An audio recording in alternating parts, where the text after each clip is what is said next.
Irreconcilable differences. There are many partners in life who have gone to the court to end their relationships based on that factor, irreconcilable differences. Well, there's a new book that just appeared called One Faith No Longer, The Transformation of Christianity in Red and Blue America. Let me qualify that. It appeared probably within the last 5 years, so not like in the last few months. What's interesting about that is the writers, the authors, George Yancey and Ashley Quissig, both of them contend that there is a division between progressive and conservative Christians that is so irreconcilable that they realize and suspect that a divorce is coming. They point out that much attention has been paid to political polarization in America, but far less to the growing schism between progressive and conservative Christians. The provocative contention that progressives and conservative Christianities have diverged so much in their core values that they ought to be thought of as, are you ready for this? Two separate religions. Both George and Ashley, authors of this book, believe that we've come to that point, or it's not too far in the future. The question, though, is who maintains the name Christian? Is it the progressives or the conservatives? Is it as dire as they make it out to be?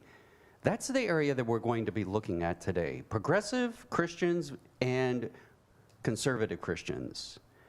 Has the marriage between Christianity within Christianity become so divisive that there's no other option than to go to court, divide it up, and kiss each other goodbye? So, to help me decide on that answer and reflect upon this book are my two hosts, co-hosts, Janelle Tapphorn and Charity Gleason-Davis. Did you forget there for a second? I had that moment of lapse. You know what's interesting? Good morning. You know what's interesting? I discovered that when we have these lapses in our brain, it's not an age thing. It's actually your brain making room for things that are really essential for you at that very moment. My problem is when it comes to names, it doesn't matter how bad I think, they just don't pop up sometimes. And why is it less frequent for young people than old people? Well, they don't have as much in there yet. Oh. Once you get it in there, it's like it stays. Okay. So where do you put it? I mean, your brain has a way of prioritizing, it seems like. Recategorizing. Yeah, and I think that's what we're doing today and looking at this topic today is we're calling back on our personal experiences as well as what we've read about this book. And that's a disclaimer we would like to make from the very beginning, is that none of us have had the opportunity to purchase or read this book yet. So all the information that we're focusing on is either reviews written by the book, by other individuals, or interviews with George Yancey. Now, George Yancey is a sociologist who teaches at Baylor University. He's a professor there in both the sociology and religious studies departments. He also has a focus upon what he calls racism as well as anti-Christianity. Why are individuals opposed to the Christian right? That seems to be two of the main areas that he focuses upon. So, my question to begin with to both you two is, he says that progressive churches focus on inclusion and equality. But then listen to this question that was asked of him. They believe, as progressive Christians, that these values, inclusion and equality, draw from the gospel principles. But is it true that most, if you want to use the term apostasy or even the word heresy, often they are based on a particular truth of the gospel, but distorted and taken in directions that shouldn't be gone? This is how Yancey answers it. He says, now, if I'm going to have that question as a social scientist, what I would say is that what happens is that a group will take a certain interpretation from this specific scripture and it will become what we call a cult. Now, he says by cult, I'm not meaning wild people gyrating or something like that. As a social scientist, all cult means is a new religion. But again, from the very beginning, when asked this question about this idea that progressive Christians are following in the area of apostasy and or heresy, Yancey seems to agree with them and saying it's how they interpret the Bible that comes into play. And in fact, that's how he distinguishes between progressives and conservatives. It's on two things. Number one, how they view the Bible, and number two, how they view salvation. Is it inclusive or exclusive?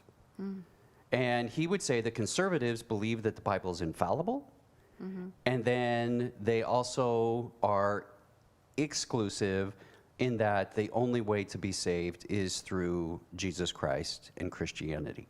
Progressives on the other side would take a different tact and a different view on that. So what do you think about that? This idea that it's all based upon how you read the Bible.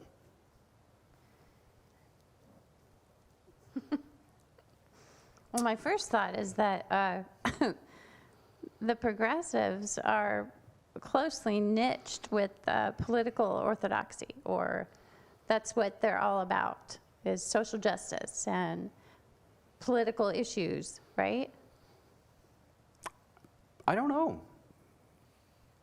I honestly, I don't know. I would say that there is a lot of churches within the United Church of Christ who are focused on, and which is a progressive denomination. Liberal progressive denomination, that they are focused heavily upon social justice issues. And that ties back to the whole idea of the social movement, the social gospel. The idea being that the kingdom of God is now. Back in the mid-1900s?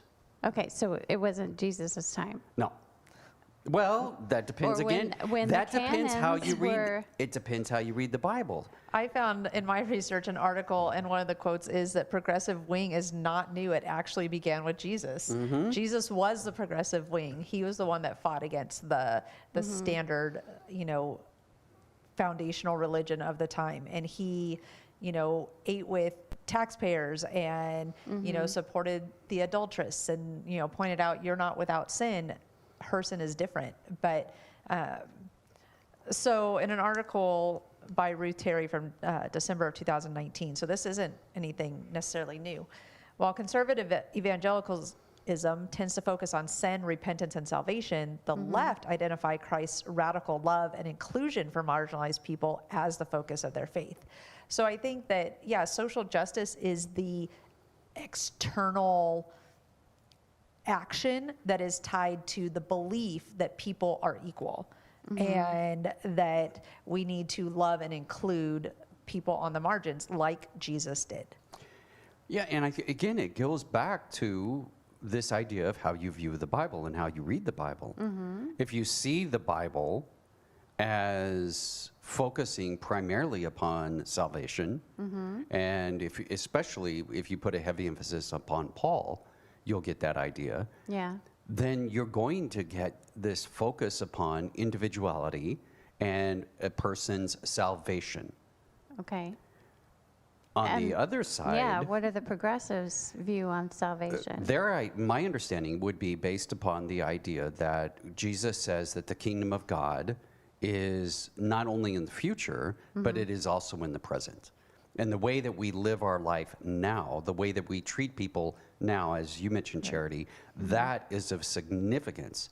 And so while one would be more future-oriented in that your salvation reaches its apex in the future, progressives would say, what's the value of this future thing if what we're living right now is hell?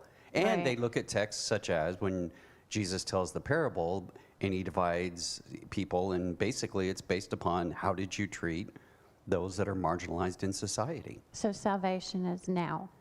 Salvation is how we treat the least of these now. Now. That's on a progressive side. Conservative side would be it's about salvation now so that you can have that in its ultimate form in the future when you die. Okay. So it really goes back then to arguing who has the right view of the Bible. Wouldn't you say? I mean, if you want to interpret it that way, I mean, that's Yeah, what I I think can see is that. that's what I think is somewhat frustrating in Yancey's response, is that it's almost as if he says that the conservative Christians are the Orthodox. They are the historical Christians. Right. And so if you read the Bible differently than they do, then you can be You're the cult. you're the heretic, you're the cult. Yes. So this social movement that you talked about in the 1900s, Yes. what was that about? Explain that. Well, some people saw it right after World War I. Here's again is how my brain just kicked in. It's all of a sudden, when you asked that question, it was like my brain went like, it filed through real quick, and it's like, oh, here's the information Janelle. you want. But what it really boils down to, that some people think, is that after World War I, there was this, I believe it was after World War I, there was this focus on never letting that happen again. And this sense of focused upon making the world a better place. But then after World War II and everything that happened with the Germans and the way they treated the Jewish population, Yeah. that kind of went away. It was the focus upon this idea that we can have heaven here on earth. People began to really doubt Yeah. the reality and the well-being of humanity. Are human beings inherently good, or are they inherently evil? Right. And when that came into play, the focus of the social gospel lost a lot of its luster, a lot of its vibrancy. Yeah. Didn't go away. Oh. We see it appear again in liberation theology. We see it in feminist theology. A focus again upon how we treat people now, especially liberation theology, those that are of color. And then feminist theology, the listening more to the voice of women who in our society, especially in religious studies, tends to be marginalized. So were there conservatives in the social movement? Not as much. Conservatism kind of took a dive right after the Scope trials and the whole idea of evolution. They got a bad reputation at that point as being anti-intellectual, as being against science and things like that. So they kind of went down for a little while. And then a pamphlet was written called The Fundamentals. And that kind of captured and renewed this idea. And that began to kind of hold steady for a period of time. But then it was in the 1970s and 80s when we really saw this influx and the shift of the word from fundamental to evangelical. Oh. And that shift began to take, it was almost like a rebranding that occurred. Right. Right. And that's where we see over the last 50 some years, we've seen a rise in the evangelical movement, and progressive or the mainline denominations have begun to or have been declining over that same period of time. So this schism that we were talking about Yes. into two different religions, couldn't it just be that we're going through like they're adapting right now, or they're, I don't know, evolving?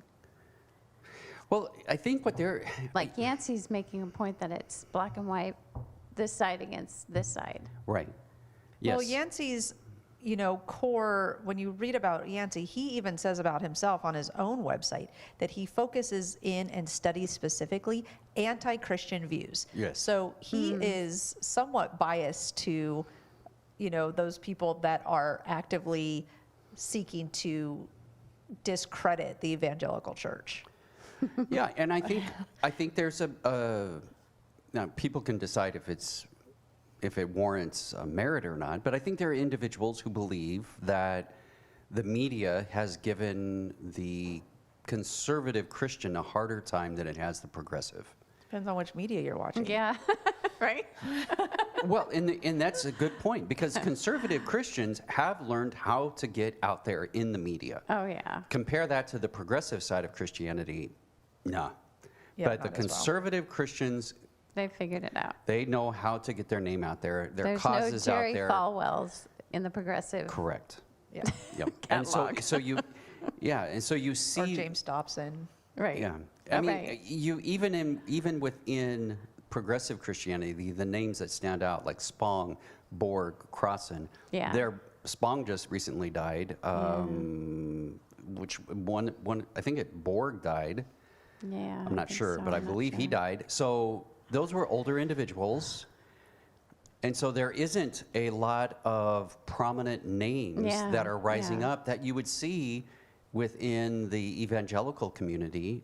And a lot of that Mm-hmm. ties back into the pastors. The pastors just don't have, in the mainline churches, Mm-hmm. the traction and the exposure that the evangelicals do. True. So, but again, to me, it goes back to this idea that I want to touch back again on the idea of the Bible. So, for example, Yancey says, so you can start off with the same scriptures. Conservative Christians, when they're trying to justify their stance on immigration, they tend to use scripture quite heavily, and they tend to try to talk about family values and these sorts of messages. I thought that was really interesting, that he says that conservative Christians pull upon the Bible as a way of discussing current issues Justification. in America, and believe that it is applicable, that it can literally be linked. Yeah. I don't know. I mean, that to me is... Well, it's strong. I mean, what are they using Well, for their, I think the progressives are saying the Bible is a good basis that we learn from, but it was written in a society that is completely different than what we're facing today.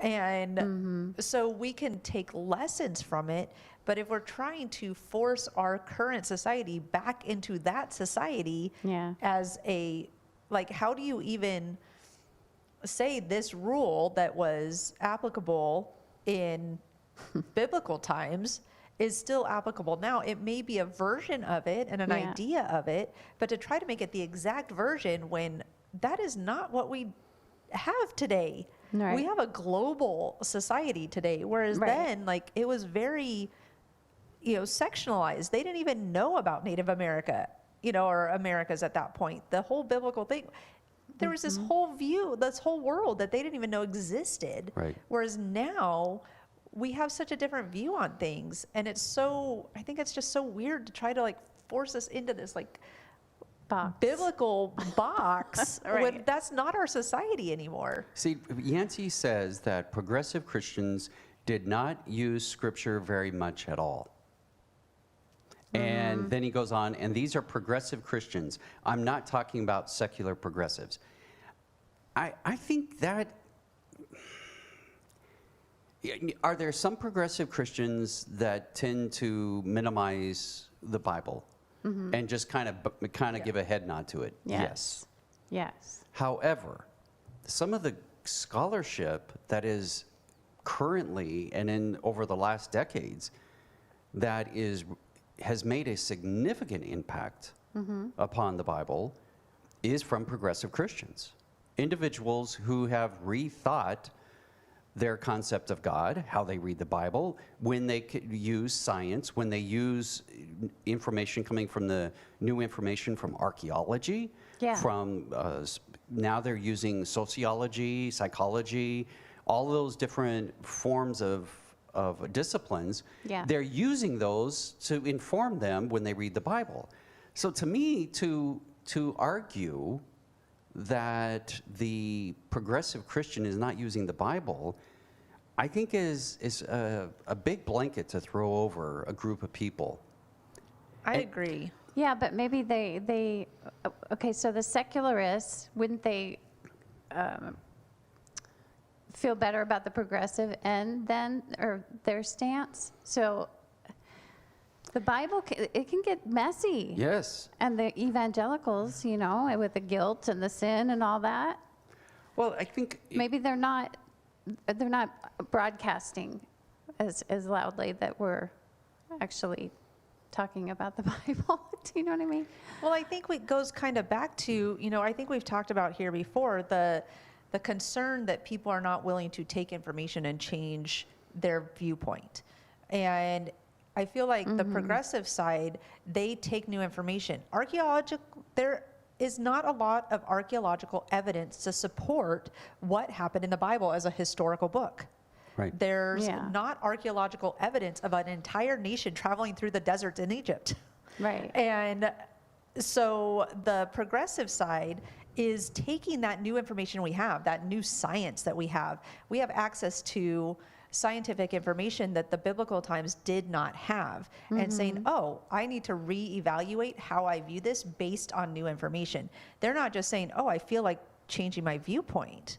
They're using new information, whereas the evangelicals, I feel, are like hanging on to this, like, we need to just hang on to this, and we're not willing to kind of take in new information stuff. and readjust how we interpret something based on new information. Well, this is a perfect time to stop and take a little break. We're going to just pause here, and when we come back, we're going to look at two things. Number one, an article came out where it's entitled 3 Surprises from New Research on Progressive and Conservative Christians. And it is a response to George Yancey and Ashley Quissig's new book, One Faith No Longer. We're going to look at that, and then we're going to look at that question. And I'm going to ask our co-hosts to explain to me their answer. Is this inevitable, the split within Christianity between progressive and conservative Christians? So we'll be right back. Awkward silence. That endless moment following an exposed admission about your beliefs to those you've trusted to protect your story, only to find out they don't agree. When your beliefs or uncertainties are no longer welcome and you seek a safe space, where can you turn? Church of the Beatitudes, a spiritually diverse and non-judgmental community that recognizes there is more than one path to spirituality. A Closer Look podcast is sponsored by Church of the Beatitudes. Learn more about this evolving approach to Christianity at beatitudeschurch.org. So the first surprise this individual speaks about in the new research on progressive and conservative Christians, which is related to the book One Faith No Longer.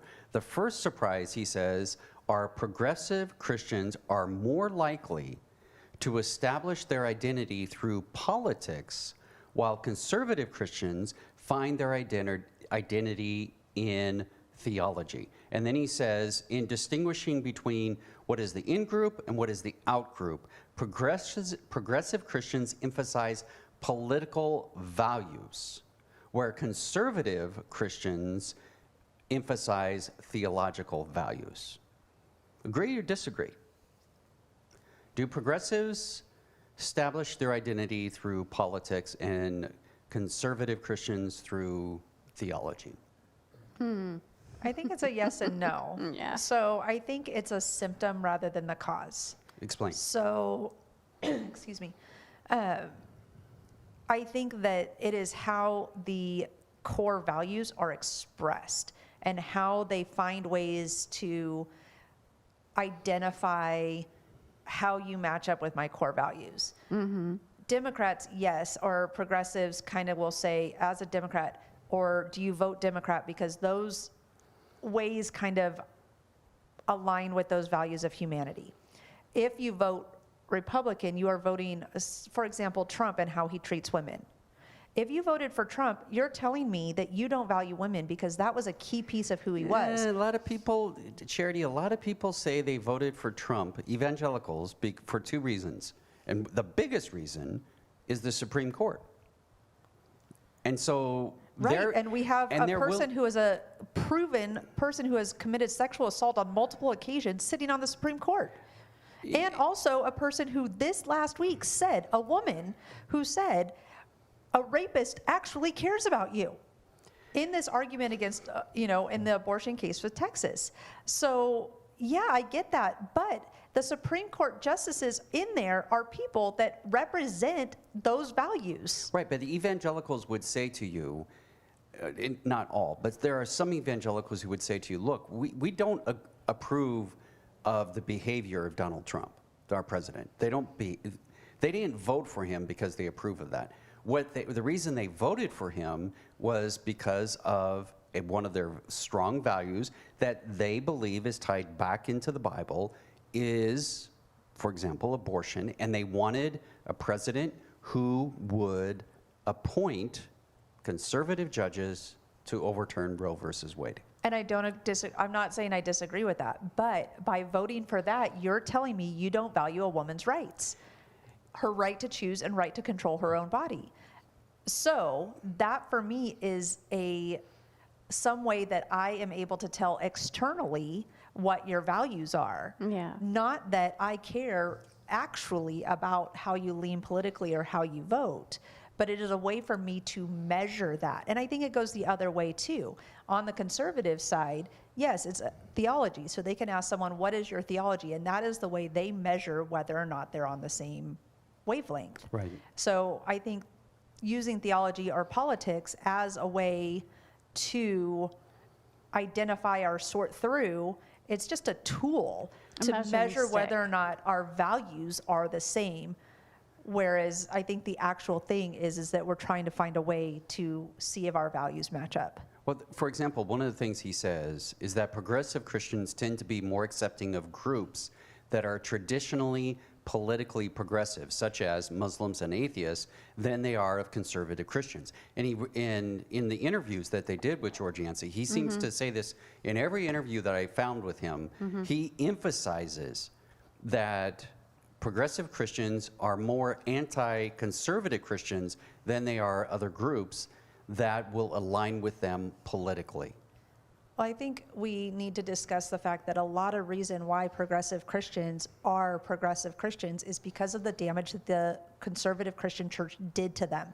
And so that is where the root cause of that hatred or disdain or fear of or exclusion of conservative Christianity comes from. It's not just from, I don't like the way you interpret it. It is because you have hurt me in the past, and this is how I am expressing that hurt. So would you say then that... They're harboring trauma. So would you say that individuals who experienced a form of trauma in conservative Christianity, they left, and then because they left, they were able to come up with new ways of explaining beliefs?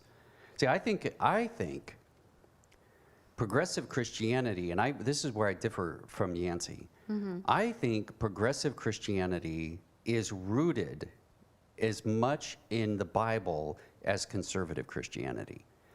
And progressive Christians looked at the Bible, and because of the way what they saw within it, they saw it differently than a conservative Christian. So rather than seeing it as infallible, inerrant, instead they begin to realize, like, no, there are errors in it.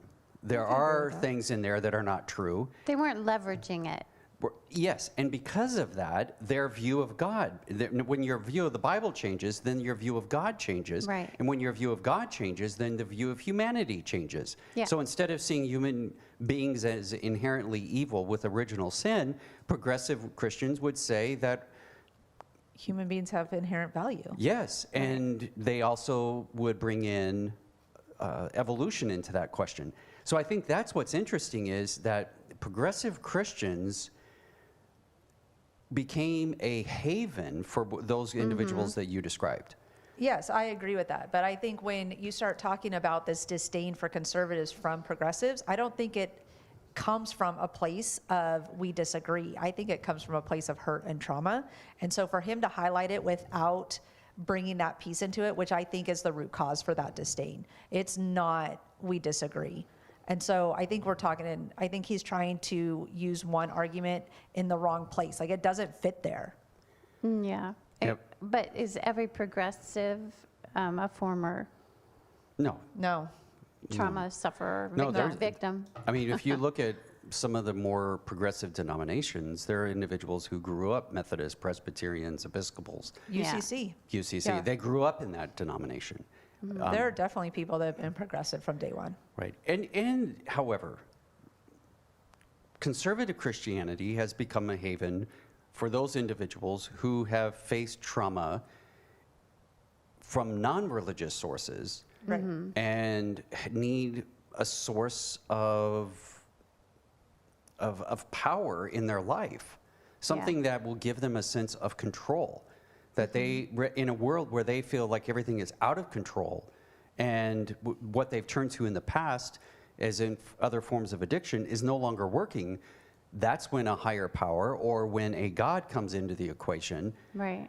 The challenge, however, is, and he even says this, if you don't believe the way that they believe in conservative Christianity, there's not a lot of room for you. For example, he says conservative Christians tend to reject Muslims and atheists as part of an out-group, but they do not necessarily reject political liberals. So it's almost in this sense of that conservative Christianity wants it to keep its purity theologically, and then he's making the argument that progressive Christians want to keep their purity when it comes politically. That if you, for example, if you are a progressive Christian and you say, I believe that we should have closed borders and that we should not allow immigrants and those who are seeking refuge into the United States. His argument would be, you're probably not going to last very long in a progressive setting, progressive Christian setting. Same with abortion, same with LGBTQ community. Those individuals, I mean, how many progressive Christian churches have split over? Yeah, I mean, that's what I'm wondering. Yep, I mean, I pastored one that literally people left. It's a progressive denomination. People left because of the LGBTQ issue, because they did not agree with the government's stance on same-sex marriage. Because when that happened, it opened the door for the churches to do those weddings. So I think what he's arguing is that conservative Christians value theological purity, progressive Christians value political purity. Would you agree with that? I agree with it on the same argument that I've been saying for the last 10 minutes, in that I think it's a symptom or a way to align what our values are. I don't know that it's what they actually stick to. It's just I think it's a tool. But I think it's true. I just think it's a tool rather than the reason. Yeah. So he makes a big focus on progressive Christians being anti-conservative Christians and excluding them. He seems to really put the focus upon them. One guy I read, he has a blog that he reviewed this book on, and he said, you can look at my blog and see what some conservative Christians have said about me, and that some of the language, and he shared about 10 different quotes from people that had gone on to, who identify as conservative Christians, who went onto his website and put some pretty stark things out there. Now, again, I know that is not a sampling of all conservative Christians. Right. But is it possible that there is a bias on both sides against the progressive, against the conservative, and the conservative against the progressive? I think it's the same thing that's happening in society right now. Right. Like, society is being polarized, and I think it's kind of forcing religion to be polarized. And I think, that the middle is there. Yeah. They're just being drowned out by the two extremes. And so I think there is a, group in the middle that, on both sides, there's a conservative group that leans more in the middle. And, that is, I know that you know the numbers more than I do, but there's a large group of conservative Christians that support the LGBTQ community. And on the progressive side, there are a lot of progressives that I know that, are more towards the middle. And they're just not able to get their voices heard because the extremes are loud. And the extremes also get more attention because in our society, it's all about likes, views, clicks, ratings, and the extremes get those attentions. They Right. bring in the dollars, they bring in the views, they bring in the, we're sitting here talking about the extremes, as we always are, Right. you know, and they get the attention, and we're giving it to them too. We're a symptom of it all. So I think there's this middle that we overlook often, and Well, what are the two sides so scared of? Or like, is it the nons? They're just like wanting the nons to, I mean, why the competition?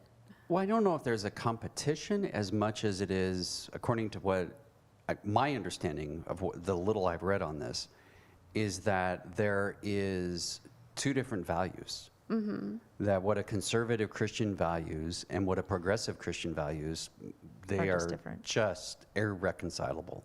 And that goes back to how we started it. There are these irreconcilable differences. Mm-hmm. And then the question becomes, is that true? Are they irreconcilable? Will we see a split, and that those individuals who are more progressive in their theology, in their view of God and humanity and the Bible, will they split away and no longer use the name Christian? Or Yeah, that's what I'm wondering. What happens to the word Christianity? right? I don't want it. Well, Frankly. I think, and the reason why? Because the connotation of it is exclusiveness, hatred, this, you know, storming the Capitol. Like, you know, Well, like but they would it say- sees like this connotation of Christians right now is exclusive and like pushing people, the marginalized, out further. But Yancey would argue that progressive Christians are just as, if not more, exclusive than conservative Christians. He would argue that conservative Christians are willing to allow a larger variety of political plurality within their community, whereas progressive Christians tend to be very exclusive. And if you don't get on board with their political agenda, there's not a lot of room for you. But we can say the exact same thing about conservatives and their theology. Exactly. So they're exclusive on theology, which is the argument from the beginning, but it's just two different standards that they're using to determine who fits. But if you look at political, yeah, conservatives will allow more political, but progressives will allow more theology. Right, but what they're saying is, if you look at the divide in America right now, this polarization that we're talking about, they would say that progressive Christians might be more of the problem than conservative Christians, because progressive Christians, like you just said, that is their litmus test. Are you politically aligned with us? If not, we're not willing to work with you. And that's why they tend to reject conservative Christians and be very open to all other groups. Where he's arguing on a political perspective, conservative Christians cast a wider net, but as long as theologically you agree, but they cast a larger net politically. Right. So it's You're using apples and oranges to measure it. Yeah. right. And Right. that's where it's hard. It depends on if you're measuring the apple, one's going to come out way skewed one side. If you're using the orange, it's going to come out way skewed to the other side. So it's kind of hard to find that either way, because they are using different litmus tests. Okay, Yeah. quick question. Is there irreconcilable division between progressive and conservative Christians that will end up in their divorce? That we will see a division within Christianity? Yes or no? Charity. No. Janelle. I'm going to say no. Okay, now expand. My no is because I think that it is an evolution of the religion. I think progressive Christianity is an evolution, and I think you're going to find that there will always be conservative Christianity, but as we move through the next few generations, you're going to find that the conservative Christians are still there, but they're going to be relegated to a small town in Utah like the FLDS. Well, but because they're a piece of the Mormon church that was kind of pushed out as they evolved a little bit more. And I mean, the Mormon church is still extremely conservative, but they've pushed out those, and I think you're going to find that from the conservative Christianity, that they're still going to survive, but they're going to become smaller and smaller, and they're going to feel more extremists over time. Now, personally, I tend to agree with you. The numbers, however, don't support us. Okay. The numbers actually say that conservative Christianity, while it is also beginning to decrease, is not decreasing as rapidly as progressive Christianity. And so some people say that progressive Christianity could disappear within the next few decades. But I think that That's progressive sad. Christianity is going to become society. And so it may not be necessarily in churches and in buildings. And yeah, the church numbers are, decreasing, but the values of society are aligning more with progressive Christianity. And it may not be viewed as a religion, but it will become more of what society actually is. Okay, Janelle, explain. You said no. I'm hopeful that the fact that they both share the word Christianity is going to overcome every difference. Yeah, I think what I find amazing is... That's ideological, but Yeah. that's me. Maybe not realistic, but hopeful. What I find interesting is the Gospels, as well as the book of Acts, both of them present arguments of division. The disciples saw people casting out demons in the name of Jesus, and they complained to Jesus going, hey, tell them to stop it. And Jesus says, no, leave them alone. And then in Acts, you have, Peter and Paul who kind of go at each other. And so from the very beginning, if we're really honest, Christianity has not been this, unified. No. No. I they mean, never have been. it is like one book I read decades ago said, without heresy, there would never be orthodoxy. So you will continue need the yin and the yang. You actually need them both. And I would for agree with both of contrast. you. I hope that Christianity will allow for the diversity, that it will allow to have a conservative element as well as a progressive element, that those two actually will balance each other off. And while I agree with you, Charity, that there will always be these extremes from both the progressive and the conservative side. The majority of Christians, I believe, are in the middle, and they're trying to sort it out. They're trying to make sense of a world that is so rapidly changing, where we are learning more and more through science and discoveries, as well as the threats to our well-being that continue to pop up. So I think the majority of people are in the middle, and that's where I put my hope, is that we will find that sense of balance within our Christianity, and hopefully out of Christianity in the larger world. So our Or time. Go ahead. Or we become like, who is it, the Muslims and the Buddhists? And Like Islam. Maybe I don't have no, the the two. Hindus and the Yeah, Buddhists. and the Buddhists. Yeah, and how they Completely- split.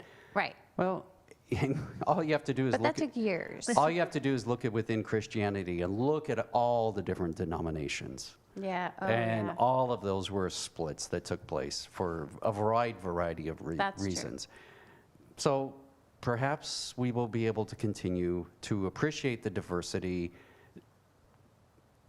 not to the exclusion of our unity. That's my hope. Have a great week. Happy holidays. Merry Christmas. And whatever you're going to do today or tomorrow or the rest of the week, stay safe out there. Take care.